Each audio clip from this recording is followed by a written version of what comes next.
So how do people create fear? Well, I don't think it's so much that they create it, that they create the internal state. The pictures, and typically it has to do with the size of the images. They see a little spider, but they make a picture of a great big one in their head. And when people make larger than life images of things, there are spiders that can kill you, but if you know which ones, then you don't go near them. Lord knows you could kill a spider with a vacuum cleaner, for heaven's sakes. They're not profoundly dangerous.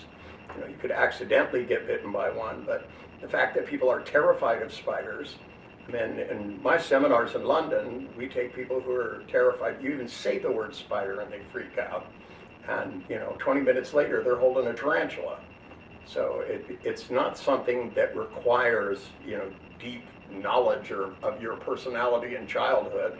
You just have to know what to do mentally to change the way the neurocortical patterns have been learned. Because all learned behaviors are accompanied along with neurocortical pathways.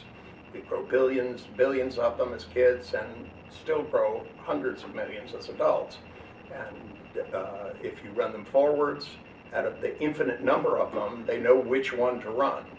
And the only difference is the size, and be it ever so microscopic, of the charge that's in those cells in that particular cortical pathway.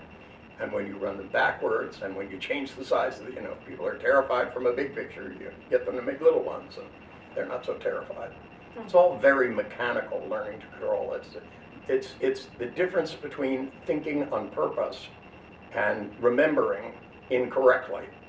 Basically, is most fears are based on remembering incorrectly. We distorted things when we were a kid, or the adrenaline from the situation, we blew them out of proportion, and then we remember them that way, and so you develop fears which are not founded in experience.